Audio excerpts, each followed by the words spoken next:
Hi, I'm Annie Botticelli, and welcome to my June 2019 horoscope report for you. My intention for this video is to equip you with the information that you need regarding the astrological transits to have the best month possible. I will give you information about things that are occurring in June that will affect your sign and the general transits that will affect you, at the same time as understanding cycles that are at play for a much longer period of time to put everything into context to let you know what you're working with this month. Definitely go to my website, anniehelpsyou.com, where you can check out my extensive astrology blog, including new moon and full moon blogs, to assist you with using those power days of the month each month. Also, if you'd love to sign up for my astrology apprenticeship program, if you resonate with how I teach and you want to learn, you can definitely check that out at anniehelpsyou.com, as well as book a live reading. If you are looking to transform your life, check out my book, Radical Prayer, Transform Your Life and the World in 28 Days. It's a wonderful little affirmation prayer book that is super powerful and positive to help uplift you. So you can check that out on Amazon or at radicalprayerbook.com. So what's going on for you this month? I'm going to go into the details for your sign. I'm going to also pop in at some point the astrology charts that I'm looking at, so I can show you for the early, middle, and late degree placements, depending on where you are in the sign, how there could be some differences and what things are the same for every member of the sign.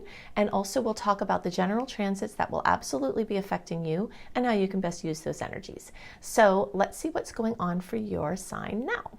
Hello, Virgo friends. I'm excited to share with you the things I think are most important for you to know for June 2019.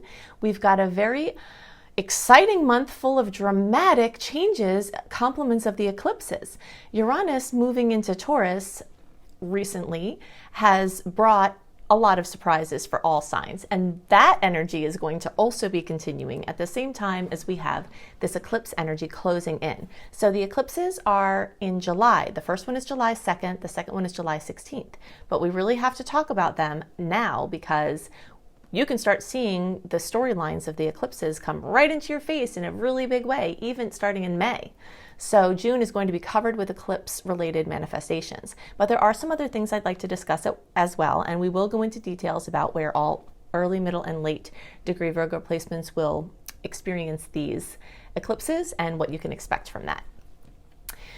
In general, for all Virgo placements, there's strong energy around your career and work. This is a long-term theme, so you've been hearing me talk about this for a while, and this will continue. And there's also a short-term theme. So brought into focus at this time, your place out in the world, career opportunities, career changes, anything having to do with work. And because most of the month is free from personal planets being retrograde up until around June 20th, you've got the chance for brand new things to come in, brand new opportunities, things that have no context from the past. But because as of June 20th, Mercury starts its pre-shadow transit period, there's also the energy of things coming back from the past, things that you've worked on, contacts from the past. So this month has all of it. Anything new and old can come up in a really big way involving work or anything else. A house that's being strongly highlighted for all Virgo placements this month is also the 9th house. So this for many people is going to bring into the equation teaching, learning, publishing projects, things having to do with travel, international travel, or any travel, anything having to do with different countries, different cultures, different languages, and philosophy, working with the church, spiritual things, spiritual studies, are all things that are highlighted in a big way. But it's not just those areas of life that are accented when the 9th house becomes full. And as I drop in the charts later, you'll see what I mean about this very full 9th house. The 9th house is the house of Sagittarius. And when the planets move through Taurus and other planets close to that, depending on your exact placement of Virgo, they light up this sector for you. And this sector has to do with positivity and optimism and finding creative solutions in places where you were kind of deadlocked.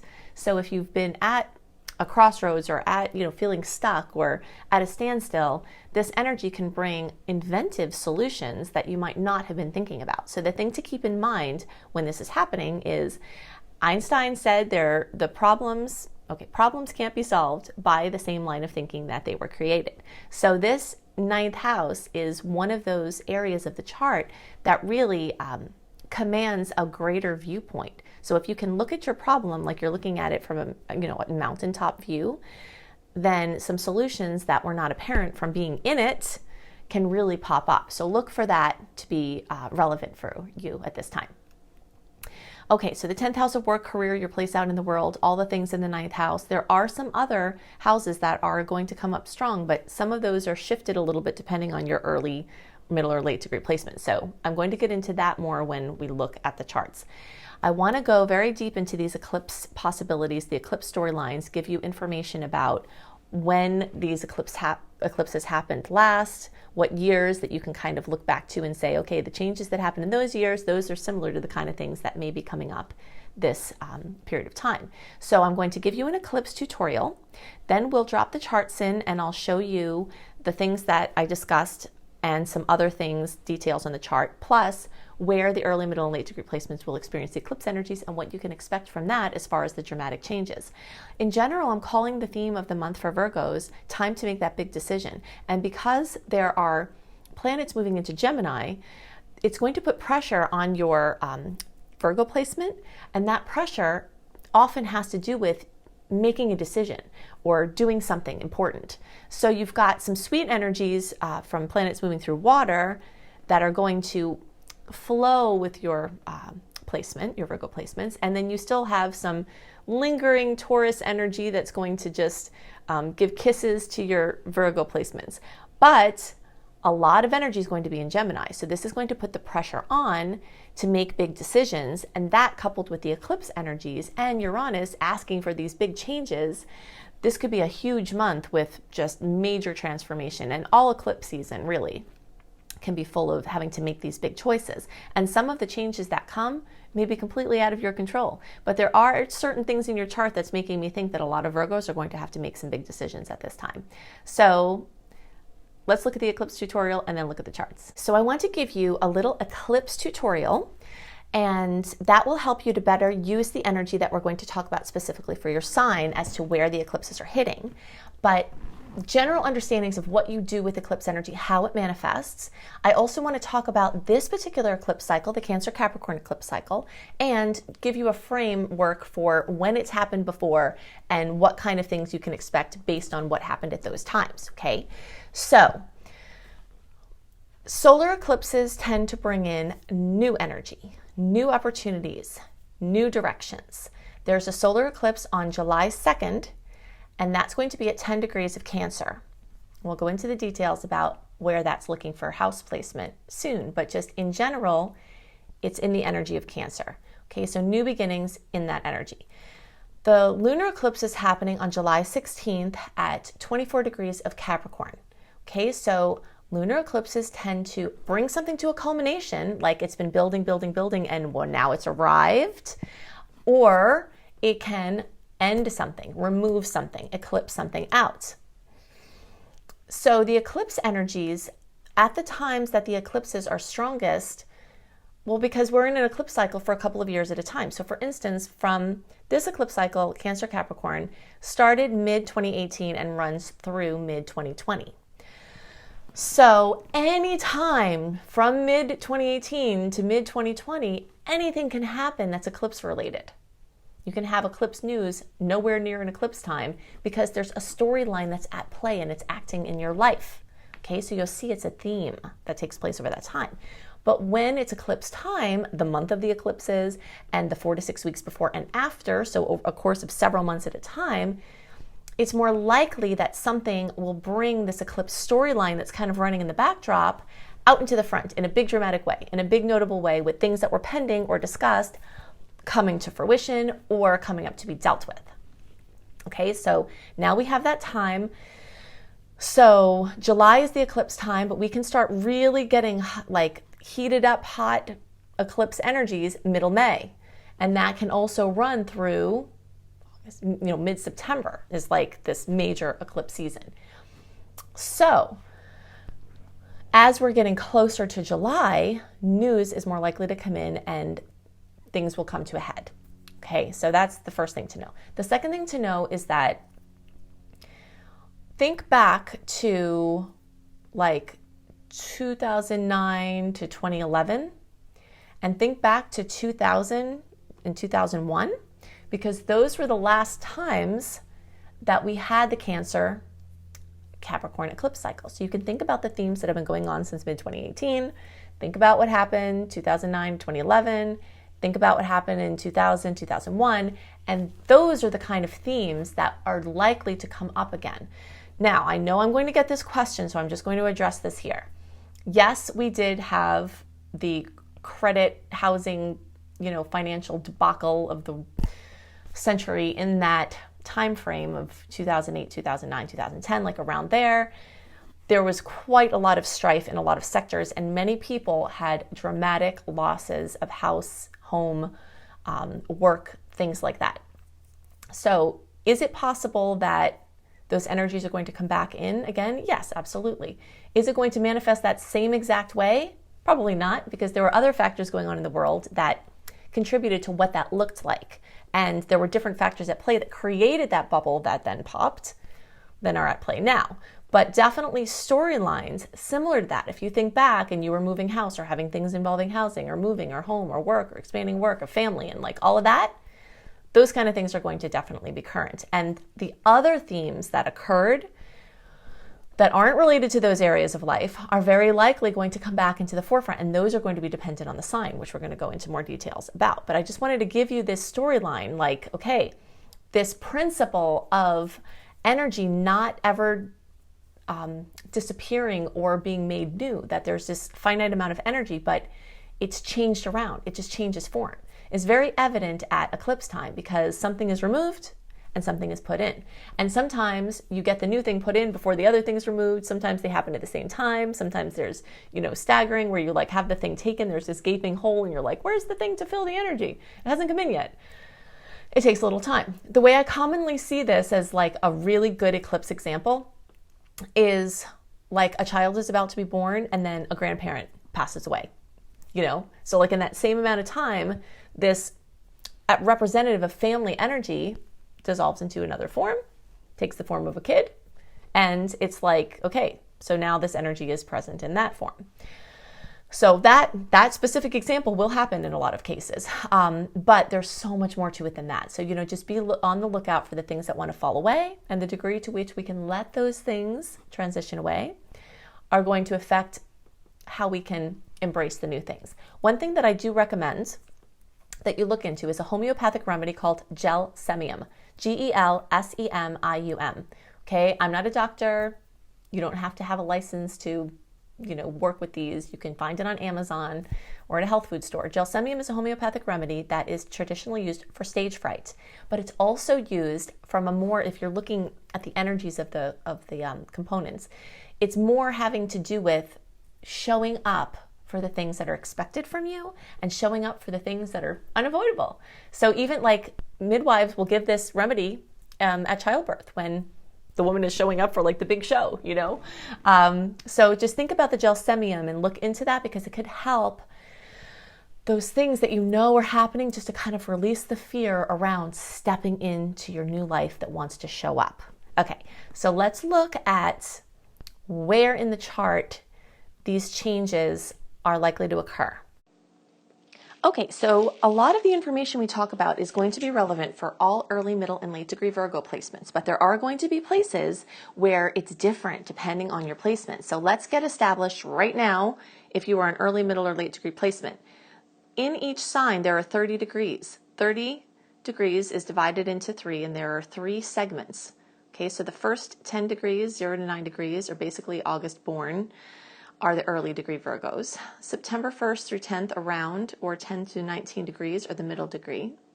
And then late degree is around September 11th through or 20 to 29 degrees. The reason why I say around is because the sun doesn't move into Virgo on the same day every year. That's annoying, right? We want it to be nice and easy. But this answers your question in case you ever wondered why, when you look at certain, designations for Virgo, does it say, August 22nd through September 22nd. And then sometimes it says August 23rd through September 23rd. And then sometimes it says August 24th or whatever, because they don't want to go into explaining all this because it's more complicated, but that's the reason why. All right. So that's why I say around. But if you get close to the things that I gave you, then you'll be you'll be in the right place. Okay, so the first thing I want to talk about, and I'm going to use the middle degree chart to talk about some things for everybody, is that this 10th and 9th house are accentuated. Well, actually, I'll just go ahead and show you. I'm an astrology teacher, if you haven't already figured that out, and that's why I like to take the time to show the visuals, because the people who want to learn, that is my favorite. And I like to teach. Okay, so we can see how this cluster of energy for the early degree placements is in the 9th, 10th, and 11th houses. Okay, we'll talk about what that means, but I just want you to see the difference here. Okay, so when we look at the middle degree placements, everything is set back a little bit to the right, but still the 9th, 10th, and 11th has focus. Now, something interesting happens when we take the late degree in and see, is there anything going on in that 11th house? No. But there is a lot going on in the 8th house. So you see why I have to take the time to differentiate some of these things, because if we came in just talking about this 11th house focus, and this is going, you'll see what I mean more when we look at the eclipse, where the eclipses are hitting. If we came in here talking about eclipses being here in the 11th, and for some people that's going to be true, but not only is that not true for late degree placements, you don't really have much going on there. So that sector is not going to be highlighted for you. It's just not going to be accurate. But the 8th house is super busy.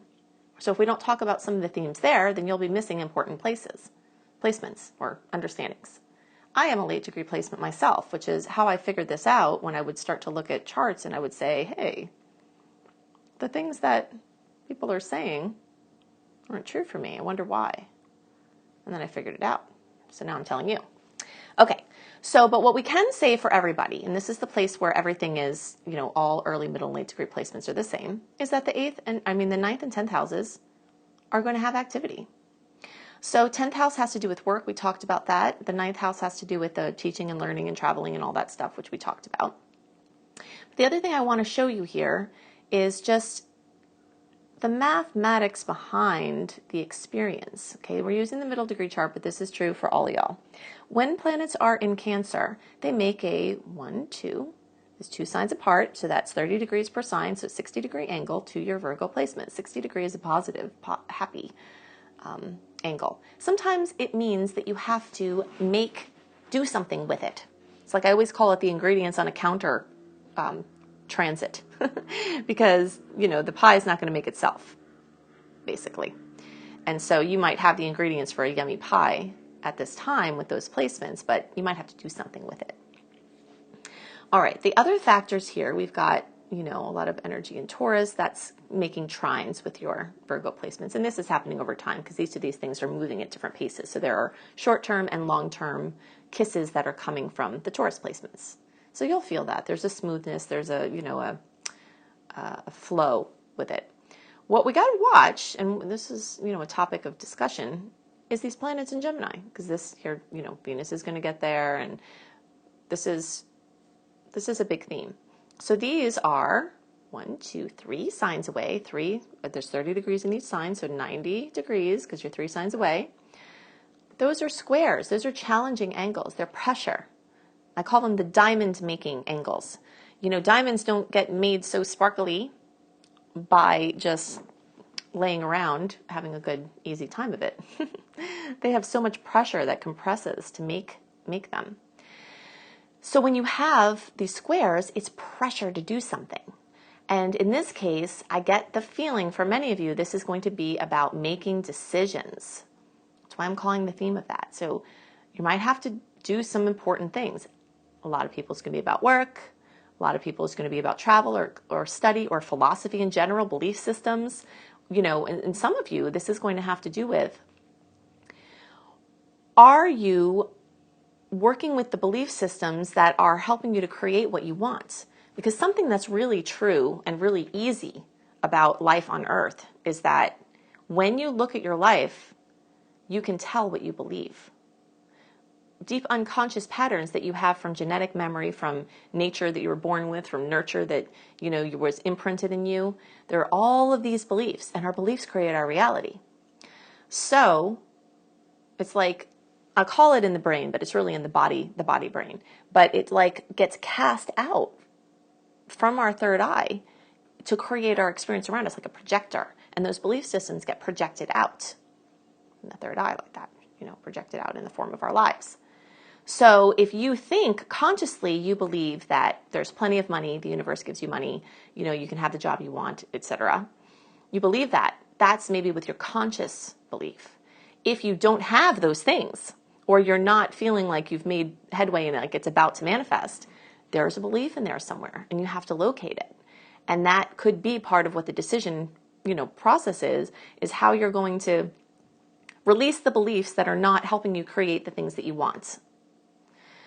Okay, so now I want to talk about these eclipses and show you the difference in how they manifest and what kind of things you can expect. So 10 degrees of Cancer is where the solar eclipse is going to be. We can see 10 degrees. It's actually, in this picture, Mars is right there, so you can kind of see where that's going to be. Early degree placements, this is really strongly, pulling in your 11th house. Okay, so new opportunities in the 11th house. We'll talk about what that means. Where the lunar eclipse is occurring at 24 degrees of Cap, 5th house. Okay, so for you early degree people, you've got an 11th, 5th house polarity. Now, if you didn't go deeper into these, early, middle, and late degree placements as I'm doing, you would probably assume, because of things you've heard, every Virgo is really working strongly with this polarity. We'll talk about what that polarity means. I just want to get everybody, where they need to be as far as where the themes are. Okay, so now when we look in the middle degree placements, and then we look at the eclipse, we can see, like for this 14 degree chart, that would actually be in the 10th house. But because there's a range of 10 degrees here for the middle degree, you middle degree people, as is very common for you, you're actually going to have 4 houses that are getting worked with this eclipse cycle, and not just this eclipse cycle like in July and this times before and after that. The whole eclipse cycle, from 2018 to 2020, you early degree placements, you're working this polarity. You middle degree placements, you're working the 11th and 5th too, but you're also getting the 10th and 4th there. Now when we look at the late degree placements, and this is really where this teaching, and this designation shines, is that you're not in the 11th and 5th. You're not anywhere near that. You're very clearly in the 10th and 4th houses. There might be some little whispers. Okay, we'll call it whispers. And actually the best way to look at this is that the early, you've got like predominance, we'll call P for predominance, of 11th and 5th house. But depending on your placement, the later you get into the early designation, you might have a sub-theme of 10th and 4th. Your middle degree placements, you have, a pretty equal theme of 11th and 5th and 10th and 4th. I know this is not going to make sense to you right now if you don't understand the houses, but this is going to become clear in a minute, so just bear with me. And the late degree placements, you have a predominance of the 10th and 4th with just like a little sub-theme possibly whispering in of the 11th and 5th. So it's the order of importance as far as how you're experiencing this. Okay, so now that we have that set up, we can see what this looks like. So remember, as we talked about in the tutorial, eclipses bring in sudden, sometimes dramatic changes, opportunities, new energy. Solar eclipses tend to bring in something new. And so that's either going to be in the 11th or 10th house. So that can show up as work opportunities, new job, new direction of work, new side job, is that you're building something while you have something else going on. For the 11th house, that can have to do with networking opportunities, friendships, friendship circles, social media, internet-related opportunities. A new friendship, a new circle, a new group to work with, a new humanitarian effort, something up here. This 11th house is also the house of your big dreams, not the ones you have at night, but like your big dreams. So activating that question, like, what do you really, really want? What would be the big dream if you could have it, as crazy as it sounds? And then making movement towards that. All right, so now where a lot, and drama could come up here too. So we're talking about new opportunities, and a lot of times it's just like, yay. But sometimes there's resistance, and that causes drama. Sometimes it's conflicting with something else that you like, and you're like being pulled in two directions, which is very common with eclipses. But lunar eclipses do tend to bring more drama than solar eclipses, even though either could bring anything. Sometimes lunar eclipses will bring a manifestation, a fulfillment, a fruition, something you've been working on. But a lot of times it'll bring a dramatic ending. So dramatic endings and beginnings are the keynote of eclipses. So this fifth house and this fourth house are what's being accentuated here. So dramatic endings and then the seeds for new beginnings in romantic relationships, things involving children, milestones. I see this manifest a lot as major milestones with children, like an ending of a chapter with a child and then an opening of something else. Sometimes it's a pregnancy, a delivery. Sometimes it's children you already have or working with children. This is also the house of romantic love and your true love. So sometimes like a chapter closing with your love or an ending of a relationship. It also occurs sometimes. Or the ending of a chapter of a relationship. But drama, fruition, things like that in this fifth house. This can also be a creative project. So a creative baby could be, finished and ready to be birthed. And I see that happen a lot. So, and also a creative baby can reach a culmination and, get recognition for what it's doing. All right. So this fourth house has to do with home and family. So changes in home and family, notable things occurring with family members, dramatic endings, drama with family. And sometimes it could be happy drama like, you're welcoming in a new child, or it could be a challenging drama like a death even. We've seen eclipses a lot of times be correlated with birth and death. So real estate, if you're trying to sell a house, this eclipse could really help you.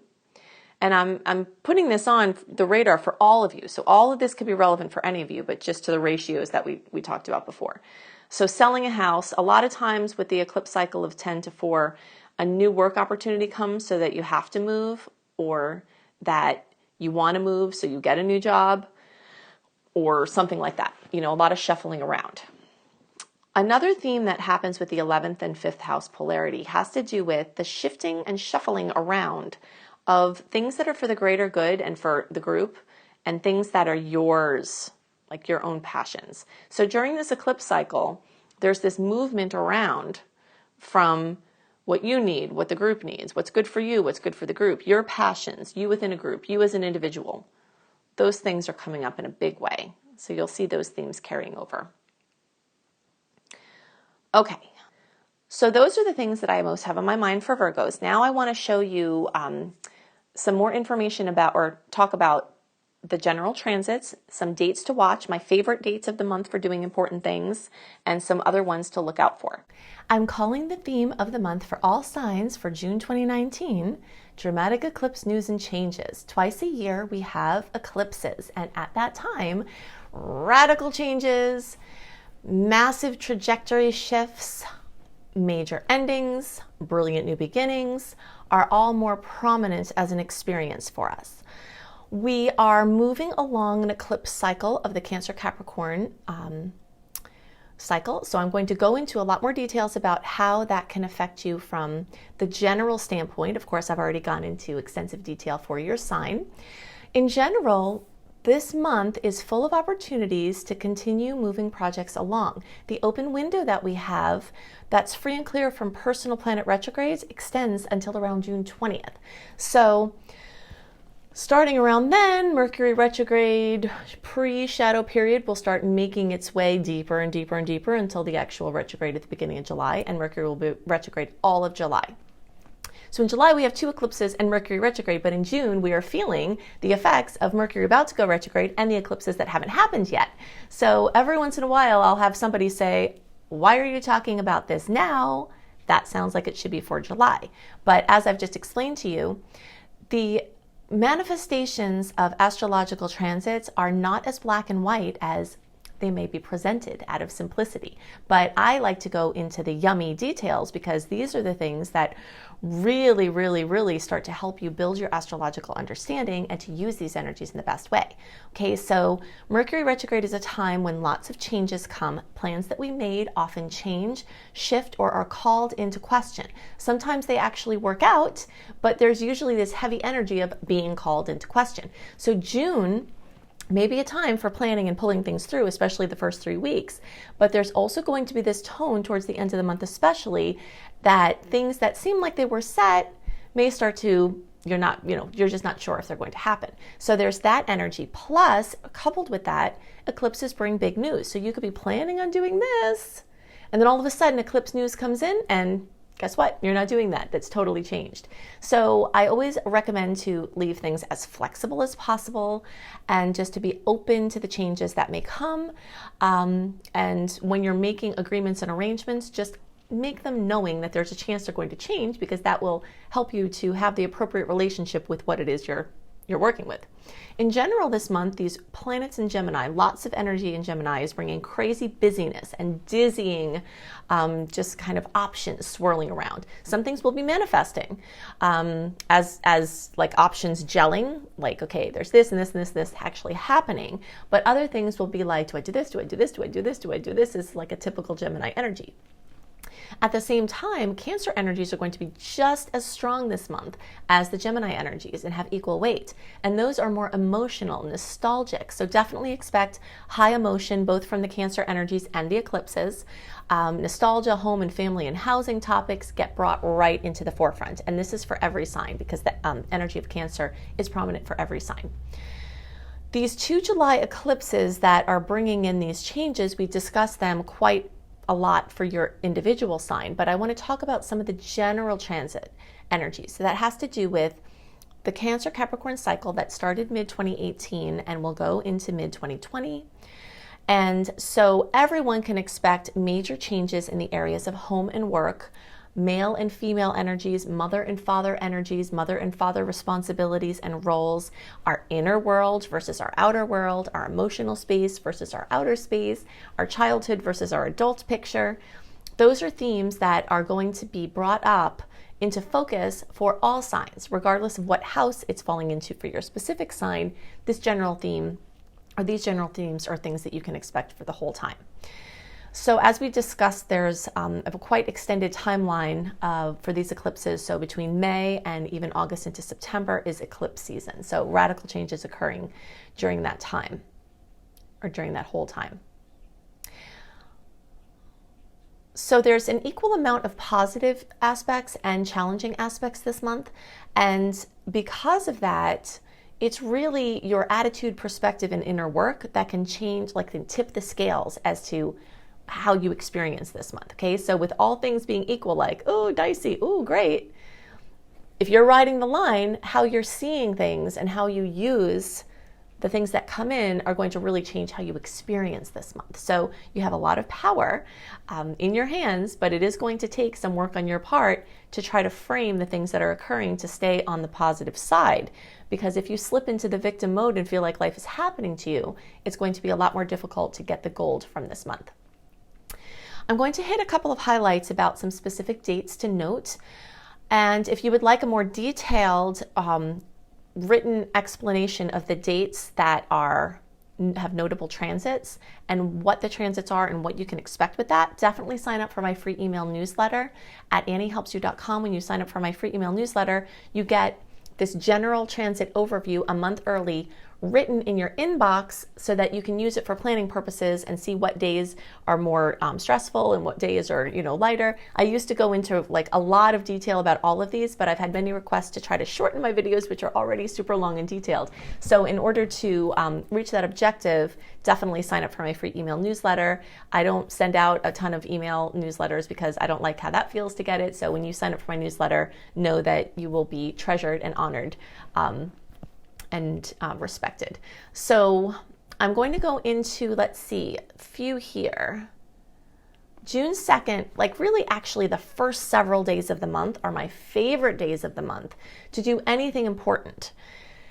It might just have it that you have to do these important things on other days, and that's totally fine. But if you can plan something, if there's something that you're planning, something that you have, you know, an intention to do ahead of time, this early part of the month, like the first 3 or 4 days or so, is more sweet and uninterrupted by the intermittent challenging aspects than any other time in the month, because the rest of the month it's like sweet, dicey, sweet, dicey, sweet, dicey, right on top of each other, often on the same day. But this little cluster right at the beginning, you're in this free time, free from personal planet retrogrades. You are in this time where the aspects are sweet. You've got the new moon on June 3rd in Gemini.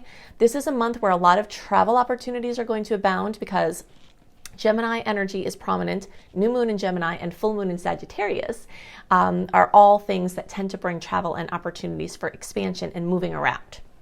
Okay, so try to do your important things in the beginning of the month if you can help it. Otherwise, I always say intuitively align your actions with the energy that you're experiencing. Because what happens, you know, again, it's like people want to have a black and white answer and say, is this a good day or a bad day?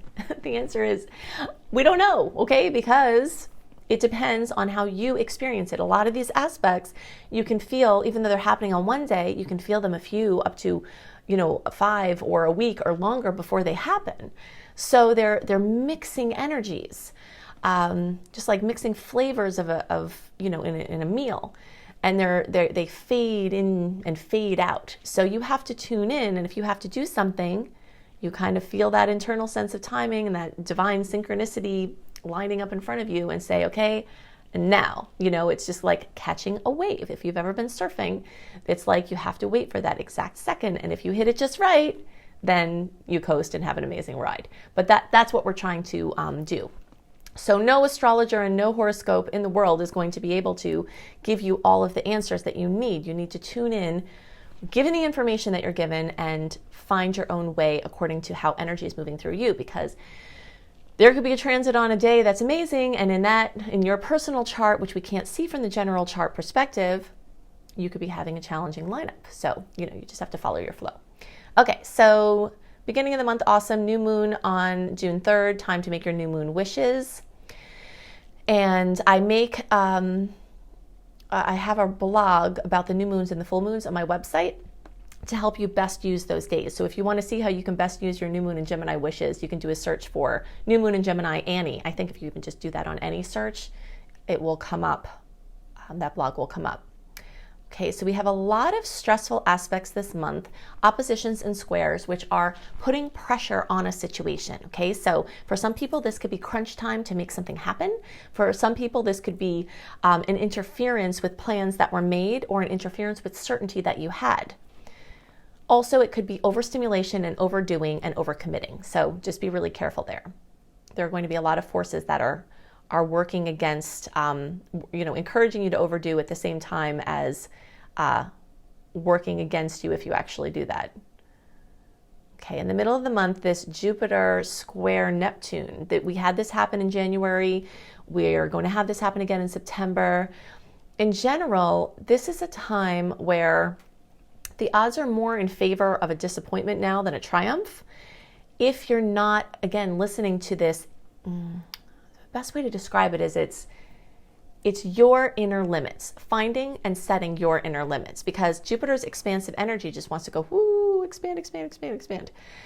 And then Neptune throws questions into that, throws, you know, a lack of clarity, throws confusion. So it's like you feel this expansion wanting to come, but you either don't know how to use it, how to do it, or in which way to go, what direction. So definitely try to follow the flow and settle into the new norm of what you've already expanded, rather than trying to continue too much expansion, if possible.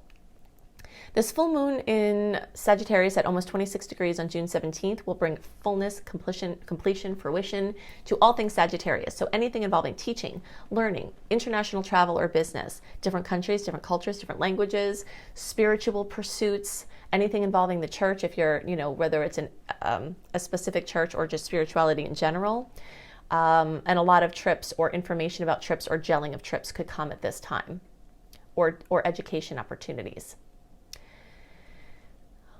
Okay, look out for that whole thing of the overdoing, like I talked about, especially around June 23rd. This could be like where too much of a good thing occurs. When there's an opposition with Venus and Jupiter, or with anything in Jupiter, Jupiter tends to be more benevolent in its opposition form.